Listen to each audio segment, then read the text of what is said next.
దాని మనం చెప్పుకుంటున్నటువంటి రాజశ్యామల. హ్మ్.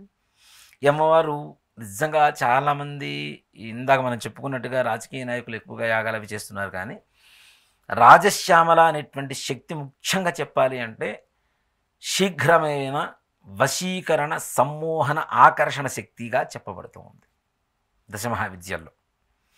ఒక భార్యాభర్తలు ఇద్దరి మధ్య ఏదైనా విభేదం వచ్చింది, వాళ్ళిద్దరి మధ్యలో పరస్పరమైనటువంటి ఆకర్షణ కలుగజేయడం కోసం రాజశ్యామల చాలా బాగా పనిచేస్తుంది. అలాగే పిల్లలు మన మాట వింటలేదు, ఎవరు దుర్వ్యసనాలు దుస్నేహాలతో హ్మ్.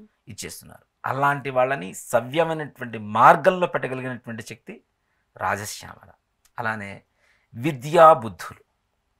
నిజంగా ఒక మాట చెప్పాలి అంటే రాజశ్యామల అమ్మవారి అనుగ్రహం ఉంటే, కవిత్వం కొద్దిపాటి జ్ఞానం ఉంటే గొప్ప కవిగా మారేంత శక్తిని రాజశ్యామల అమ్మవారి ఇస్తుంది.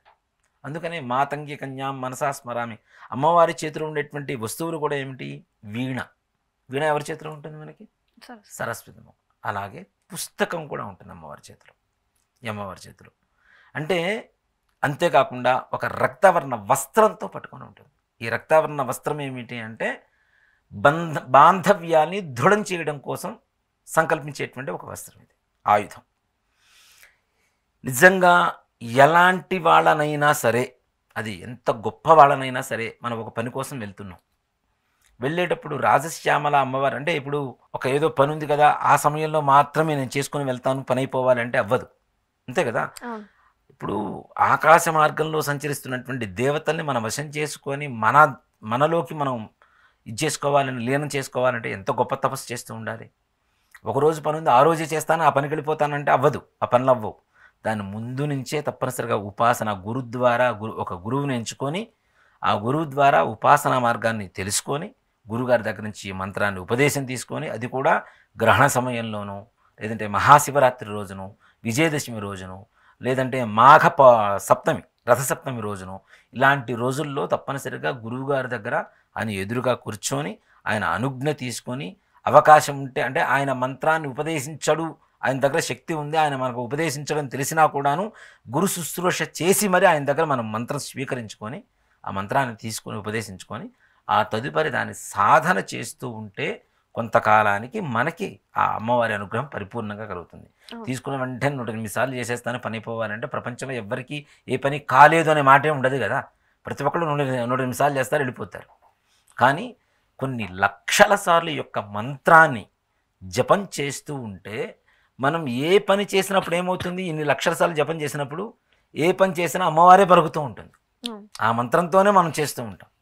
ఈ రాజశ్యామల మంత్రంలో ఉండేటువంటి గొప్ప వశీకరణ ఏమిటి అంటే, నిజంగా ఉపాసన నిత్యం చేసుకుంటూ వెళ్ళిపోయి ఒక చిన్న మన రోజ్ వాటర్ అంటాం, రోజ్ వాటర్ని ఒక బౌల్లో పెట్టుకొని నిత్యం ఉపాసన చేస్తున్నవాళ్ళు ఏదైనా పనికి వెళ్ళేటప్పుడు ఒక ఐఏఎస్ఓ ఐపీఎస్ఓ లేదంటే ఒక ప్రధానమంత్రో ముఖ్యమంత్రో వాళ్ళకు ఉండేటువంటి స్థాయిని బట్టి వాళ్ళకంటే గొప్ప వ్యక్తుల దగ్గరికి వెళ్ళేటప్పుడు వాళ్ళు మనకు తప్పనిసరిగా మన మాట వినాలి, మనకి ఫేవర్గా ఉండాలి, మనం పని చేసి పెట్టాలి అనుకునేటువంటి సంకల్పం ఉన్నటువంటి వాళ్ళు ఒక చిన్న బౌల్లో రోజు వాటర్ని తీసుకొని, దీన్ని అనామిక అంటాం, ఈ అనామిక వేలుని దాంట్లో పెట్టి ఒక 1000 సార్లు జపం చేసుకొని ఆ రోజు వాటర్తో ఫేస్ వాష్ చేసుకొని వెళ్ళిపోతే గ్యారంటీ పని అవుతుంది మనకి. కానీ ఆ ఒక్కరోజు చేస్తే కాదు, ఇందాక మనం చెప్పుకున్నట్టుగా ముందు నుంచి సాధన చేస్తూ ఉండాలి తప్పనిసరిగా, అంతే కదా. ఇప్పుడు క్రికెటర్స్ ఉంటారు, ఎప్పుడో మ్యాచ్ వస్తుంది కదా అని చెప్పి రోజు నెట్ ప్రాక్టీస్ చేయకుండా ఉండరు కదా. కాబట్టి ఇది కూడా అంతే, తప్పనిసరిగా నెట్ ప్రాక్టీస్ అనేది తప్పనిసరిగా. ఇంకోటి కూడా ఏంటంటే, ఈ ఉపాసనా మార్గం అనేది ఎలా ఉంటుంది, పులి మీద స్వారీ చేసినట్టుగానే ఉంటుంది. ఒకసారి పులి ఎక్కాం, దిగితే ఏమవుతుంది, మనల్ని తినేస్తుంది కదా. కాబట్టి స్వారీ బ్రతుకున్నంత కాలం ఆ స్వారీ చేస్తూనే ఉండాలి. కాబట్టి అమ్మవారే కాదమ్మా, ఏ దేవత మంత్రం ఉపదేశం తీసుకున్నా గురువుగారి దగ్గర నుంచి తప్పనిసరిగా ఆ యొక్క మంత్రాన్ని నిత్యం ఉపాసన చేస్తూ ఉండవలసిందే, ఆయా నియమాలను బట్టి. లేకపోతే ఎవరైతే, అందుకనే ఒక శిష్యుడికి మంత్రం ఇవ్వడానికి కూడా గురువుగారు ఎక్కువగా ఆలోచిస్తూ ఉంటారు. అంటే వీడు ఇచ్చిన తర్వాత దీన్ని చెడుకు వాడతాడా మంచికి వాడతాడా, వీడు అసలు చేస్తాడా లేదా, చేయగలుగుతాడా, ఓర్పు ఉందా, సహనం ఉందా అని చెప్పి ముందుగా పరీక్షించి మాత్రమే మంత్రం ఇవ్వడం అనేది జరుగుతూ ఉంటుంది అసలు. అంటే ఇలా శిష్యుడు చేయకపోతే తప్పనిసరిగా గురువుకి దెబ్బ తగులుతుంది, అంతే కదా. ఒక శక్తిని వదిలేము, ఆ శక్తికి తగ్గ ఆహారాన్ని ఇవ్వకపోతే అది ఎవరి దగ్గరకు వస్తుంది, ఎవరైతే ఇచ్చారో వాళ్ళ దగ్గరకు వచ్చేస్తుంటుంది కదా. అవును. కాబట్టి ఈ శిష్యుడు చేయకపోతే గురువుకి దెబ్బ తగులుతుంది. కాబట్టి తప్పనిసరిగా అలాంటి వ్యక్తుల్ని ఎంచుకొనే ఇస్తారు అందుకనే. శిష్యుడు ఒక ఉన్నతమైనటువంటి గురువుని ఎంచుకోవాలి. గురువుగారు కూడా అత్యున్నతమైనటువంటి శిష్యుని ఎంచుకుంటేనే తప్పనిసరిగా ఆ యొక్క సాధన సత్ఫలితాన్ని ఇస్తుందనేది చెప్పడం సంశయం లేదు. కాబట్టి ఈ రాజశ్యామల అమ్మవారు అంత వశీకరణ కలిగే ఉంటుంది. ఇప్పటికీ చూడండి ఎక్కువగా మనకి ఈ చెంచు వాళ్ళు వస్తూ ఉంటారు. వచ్చి వాళ్ళు మనకి మంత్రం అంటే మనతో మాట్లాడే ముందే ఉమ్మేస్తూ ఉంటారు బయట. టక టక ఉమ్మేసి మాట్లాడుతూ ఉంటారు. వాళ్ళు ఉన్నంతసేపు కూడా మనం ఒక ట్రాన్స్‌లోకి వెళ్ళిపోతాం.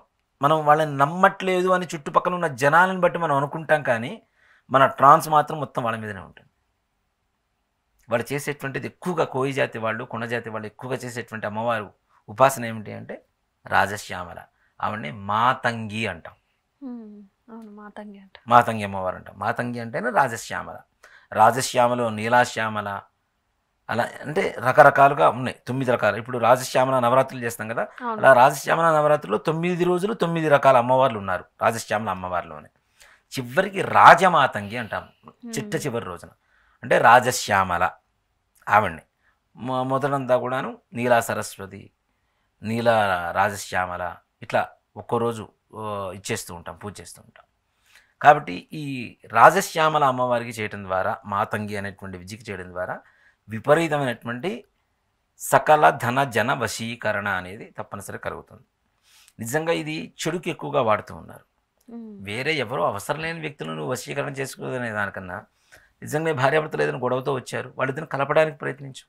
పిల్లలు ఏదన్నా చెడు బుద్ధితో ఉన్నారు, వాళ్ళని సద్బుద్ధిలో సన్మార్గంలో నడిపించడానికి పెట్టండి.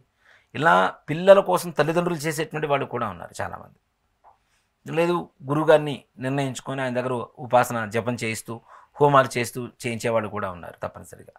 ఇలా రాజశ్యామల అమ్మవారి అనుగ్రహంతో ఈ రకమైనటువంటి శక్తులు వస్తుంటాయి.